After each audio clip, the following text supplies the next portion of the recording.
Time to take a quiz over what we've learned today.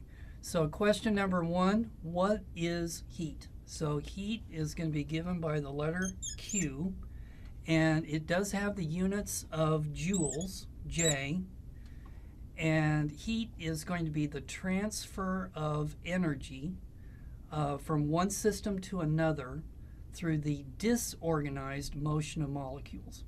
So whenever molecules are moving around randomly, then that is generating heat. Question number 2 is to convert 50 degrees Fahrenheit into degrees Celsius. So when we go to solve any of these problems, the first thing that we're going to do is write down what we're given and what we're looking for. So we know that the temperature in Fahrenheit is going to be equal to 50 degrees Fahrenheit, and we're looking for the temperature in Celsius. So now what we need is what's the formula that is going to connect those letters. So we have to go way up here. So our formula is going to be that the temperature in Celsius is going to be equal to 5/9, and then it's going to be the temperature in Fahrenheit minus 32. So we're going to take 50 minus 32 is going to be 18. So we're going to have 5/9, and then it's going to be 18. Okay, then 18 divided by 2, or divided by 9 is going to be 2, and then 2 times 5 is going to be 10. So our answer is going to be 10 degrees Celsius.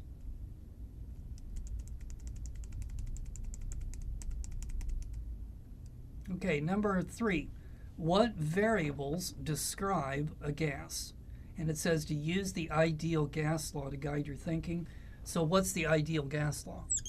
Pressure times volume is equal to N, K, and then T. So the variables that describe a gas is going to be its pressure, its volume, the number of molecules, and then what their temperature is. Question number 4. How do the atoms of a gas exert a pressure?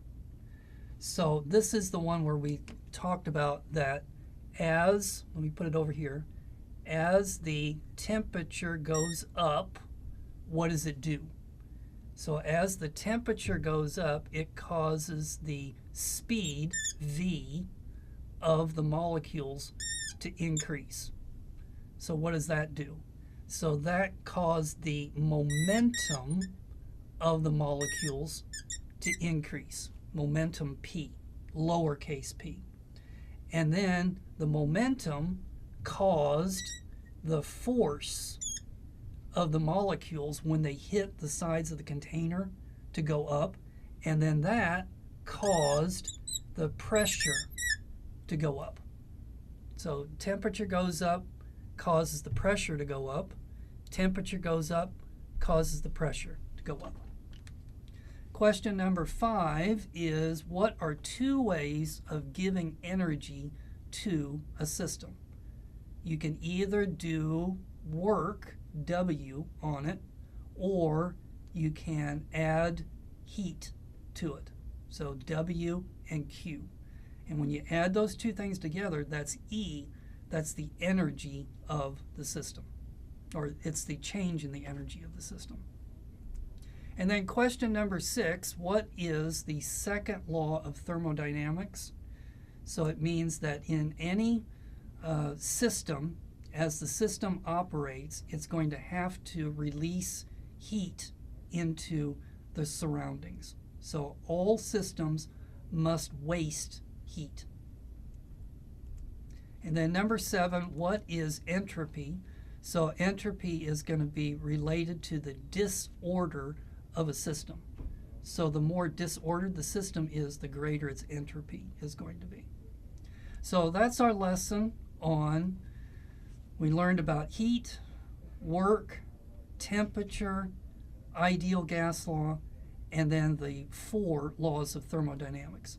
So in our next lesson, we're going to learn how does temperature affect the boiling point of objects, the freezing point of objects, how do objects expand due to heat, and then also how is energy stored in a substance. So I will see you next time.